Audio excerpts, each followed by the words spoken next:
Well, nice bounce back. Guess we'll get started there. If you really truthfully knew what went into the last 2 days, it's even that more impressive. From the standpoint of what our guys picked up, we've been trying to make some changes for a while and haven't been able to. So enough was enough. Tommy was back in practice, and we just did some subtle things to I think make some changes defensively, and then to a really small tweak offensively, but we can't give them too much. But for our guys to pick all that up, this is a very young group. They hurt us a couple times early, but I thought we did a really nice job. I thought Kylan and Kasparos on Dix and Sanford going 7 of 22, 2 of 10. Those guys are elite scorers.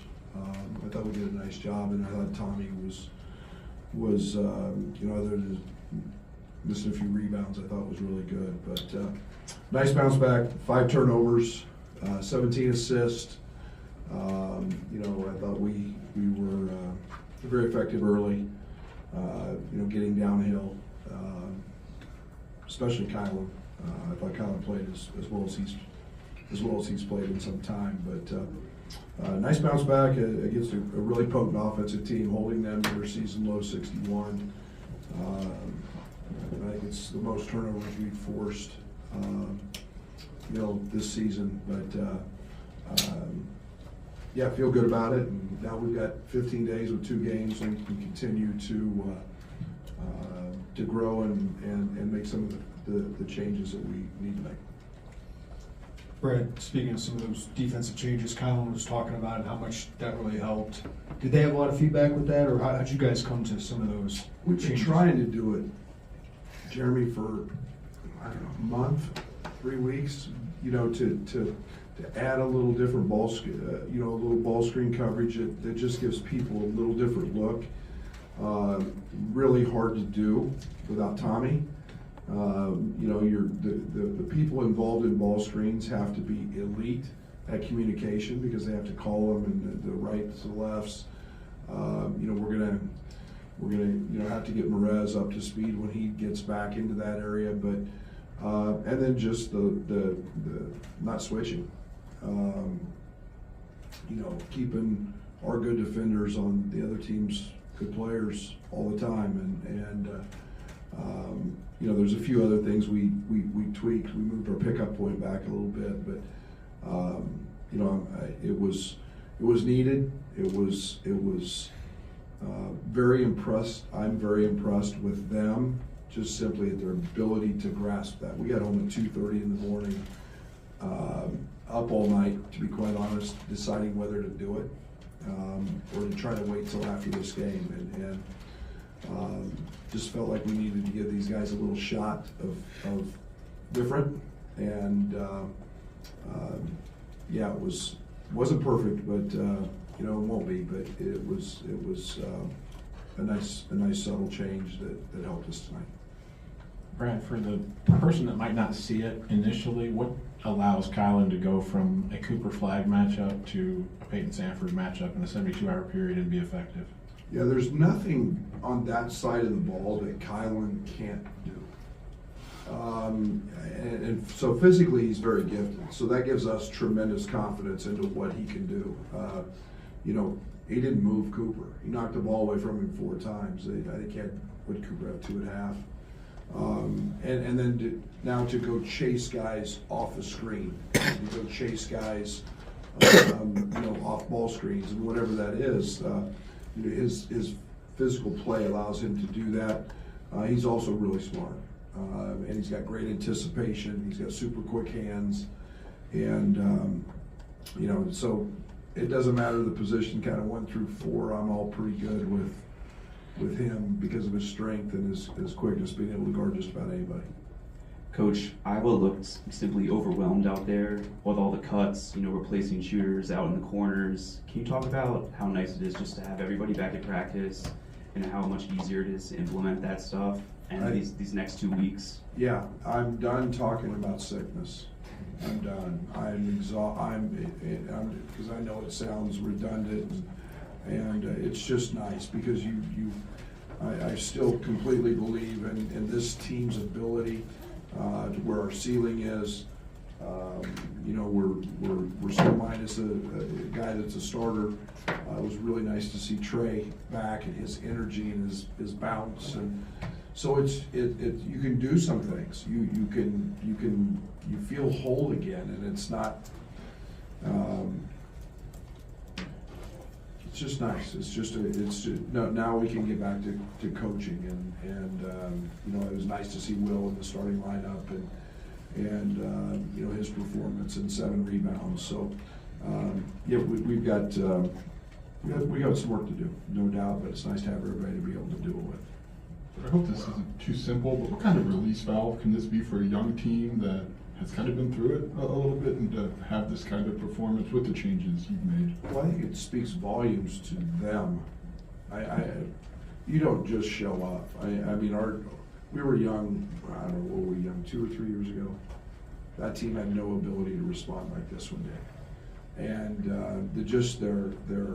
their confidence, their swagger, they still have it. Like I told him the other day, I said, we were 2 of 26 the other night. The good thing is the percentages are in our favor. We're going to make shots, and we sit there and look at their numbers and go through their numbers and shooting, and I'm sure you guys think I'm crazy. We make them like crazy, but watch our warm-ups sometimes. We don't miss. Draven the other day made 40 straight threes in the corner at Madison Square Garden. Elite shooter, and so it's the odds are in our favor. We're going to start making shots. You go through it, and now we've hopefully made some tweaks that stress that importance a little less. Now we got to get back on the boards, which we didn't do tonight. Coach, Ben came off the bench tonight, up 3 steals. Just wanted to get your thoughts on just him and just splitting time between positions. Yeah, he is splitting time, and that's one of the things that with Merez out, he's playing some small ball 5, and so one of the changes we made offensively is new little action that helps him there. Putting him more aggressively in ball screens was something that we've been trying to do. He's gone from being kind of a help guy that he was. Now he's we call him dorks in practice. He's not guarding those guys anymore. He's got a guard. So he's going to play in ball screens a good amount, and he's got the ability. He's got the brains, and he's very smart to be able to handle that. But 3 steals, 2 of 2 from 3, and there's no doubt we're going to need him. He's a big part of what we're doing. Right, you've had to use a bunch of different starting lineups out of necessity with guys. What maybe went into inserting Will in the lineup tonight? Iowa matchups. With basically them playing 4 perimeter players a lot. I thought it was a really good matchup. Will could guard Traore, and then we kept size with Trey and Bam and Casper's on their 3 perimeter guys, and so that was just pretty easy. And then you kind of stuck with that group quite a bit tonight. 4 of those guys playing 33 plus. What did you like about what those 5 gave you?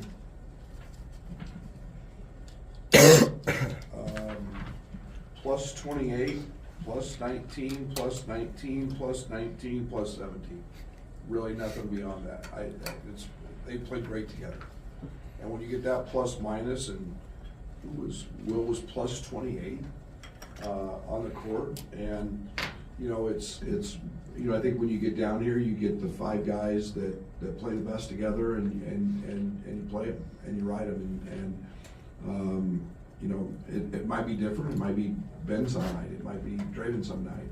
Whatever it is.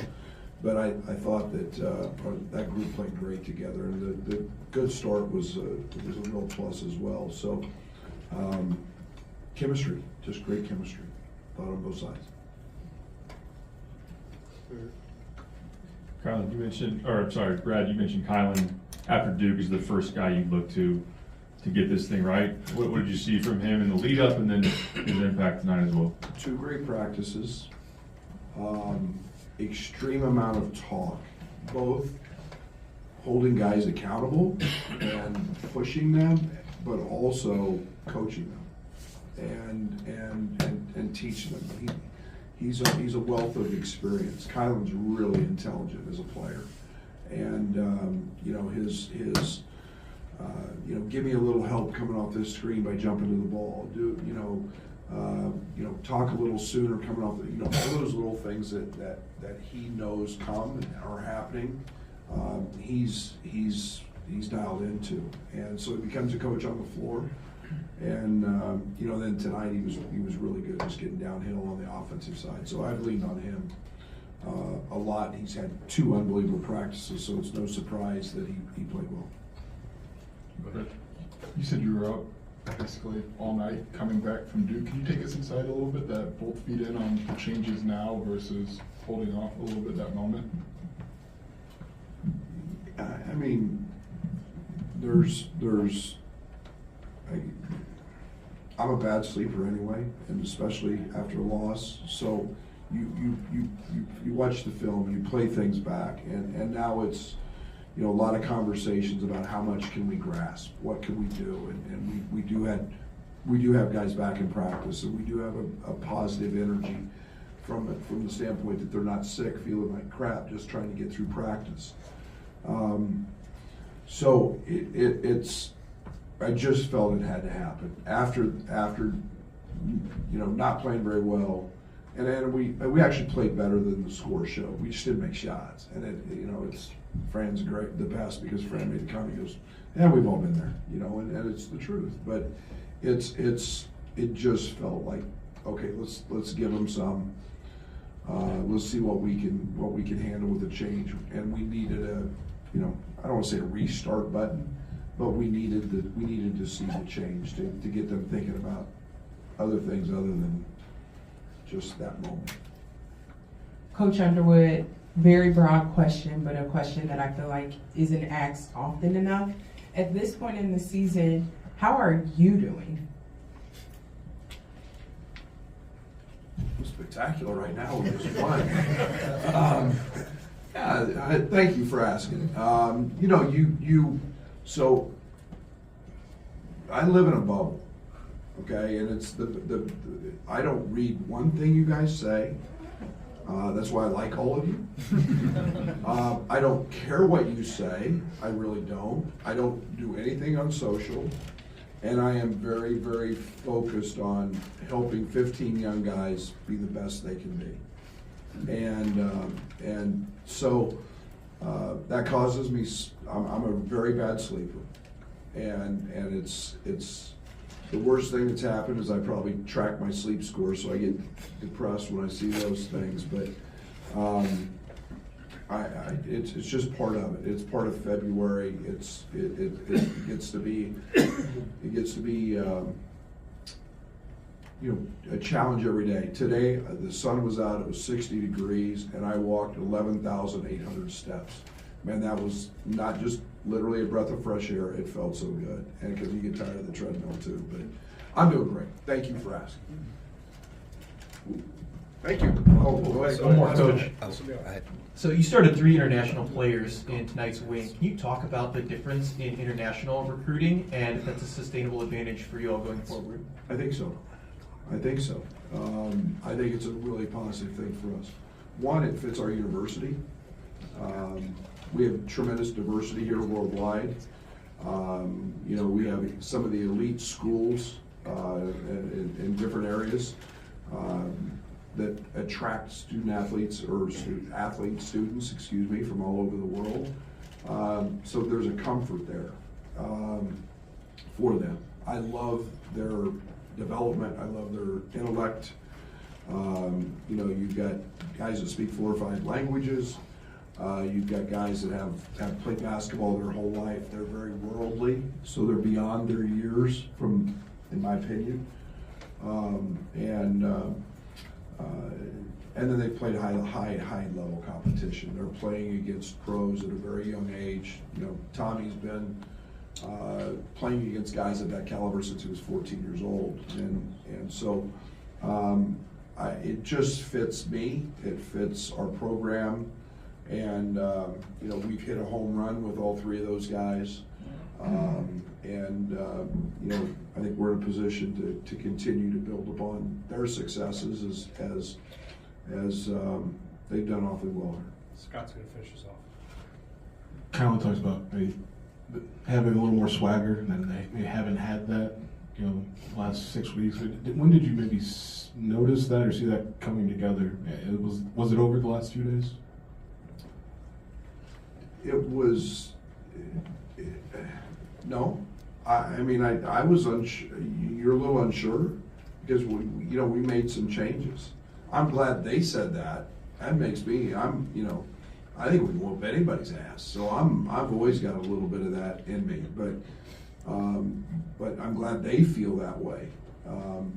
But I think just making some of the subtle changes gave them a different perspective and something different to think about. And we talked a lot about belief. We talked a lot about going 1-0. And you know, that was a lot of it. So I think there was a little, you know, they deserve all the credit. They deserve all the credit. I'm so in awe of their ability to pick things up, and I'm so so in awe of how hard they played tonight. And not many, especially young teams, could handle that. Okay. Thank you. Thanks, Brett.